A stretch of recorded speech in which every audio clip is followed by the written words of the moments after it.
Are you guys having fun so far? Yes. Do you want more popcorn? Yes. You're out of luck. There's no more left. Okay, so the next speaker is Dr. Steve Raymond. And Dr. Raymond is co-founder of PHT Corporation over 20 years ago to improve clinical research by obtaining better information directly from human subjects of clinical trials. Probably most of us here probably are familiar with PHT. And he has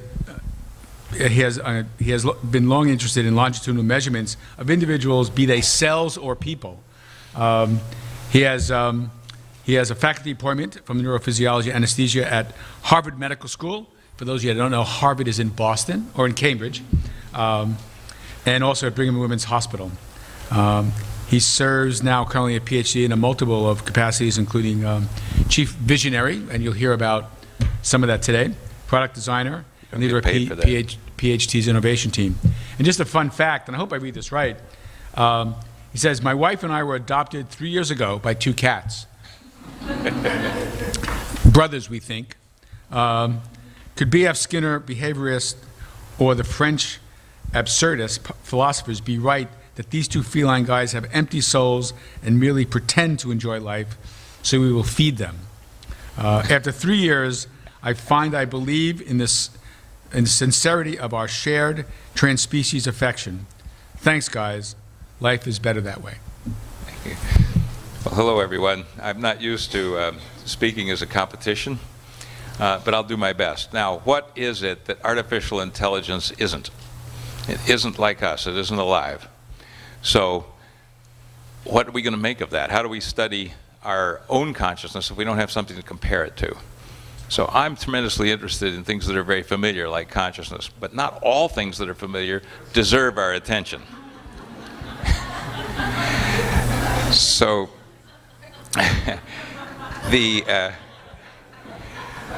opportunity to be intelligent it looks like you could drive your own car. It looks like you can solve problems. It looks like you can tell Maria Sharapova how to beat Venus Williams 89% of the time if you're a computer. You can do those things. You can, amazingly enough, pay attention to the road and drive around. But wait a minute.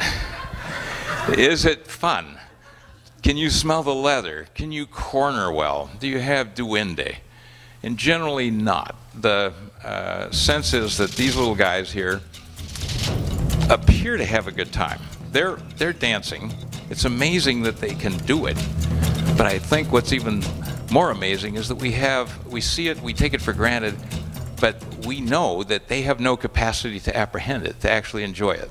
That part of their consciousness is gone, and it's necessary in Hollywood to have it. So how does it get there? Our robots become conscious for something big, something that makes a difference. And lightning is often used, right? It's tried and true. Worked for Frankenstein, worked for Johnny Robot. There's also the possibility that really we just don't understand, that the motorcycle truly is a device that has a personality and a being. But I needed to look at the nervous system, did so for a number of years, and came to the perception that cells are like people.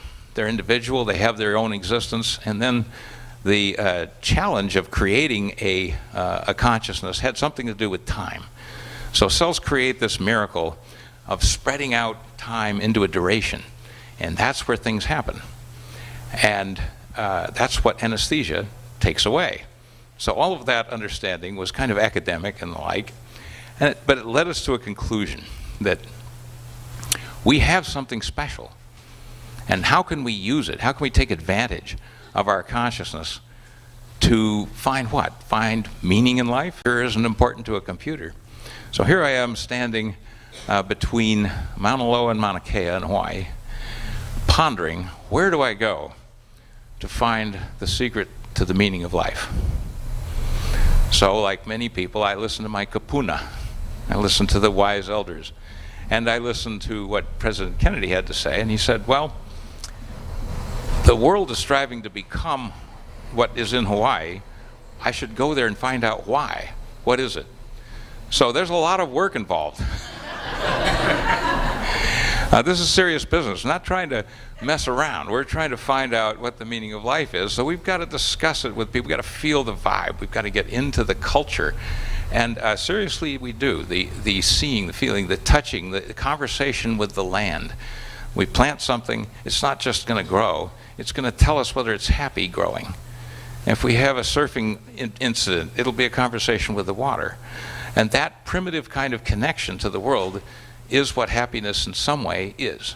So the philosophy that would ground that happiness is something to do, someone to share it with. Two drunk guys in Hawaii come up with that. I liked it because I can work with it. Here's someone who had something to do. He recovered the hula from the disgrace that the religious folks brought it to.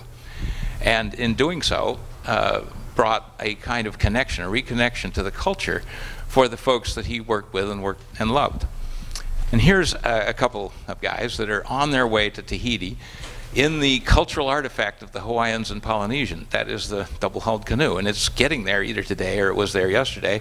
But they brought it there not using GPS. They used the conversation with the stars, the ocean, and the planet. We have conversations with each other. And we ask this question all the time. It's another familiar thing that deserves investigation. I think we do this. We ask people how they are because we care. And if we can do it right and ask the right questions and can do it in the context of what a medication is choosing or what a medication is doing to alter how we feel, we're getting someplace. We're using consciousness to explore itself. And in doing so, we're laying the foundation both for new science and, in the Hawaiian sense, we have something to do and maybe something to share. And it's an honor to share it with you.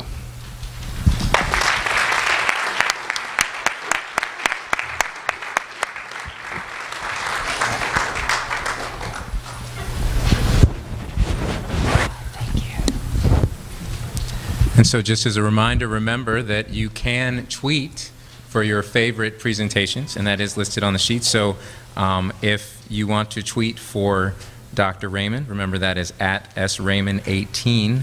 And let's not also forget about Eric Peacock and the Dancing Venture Capitalist at My Health Teams.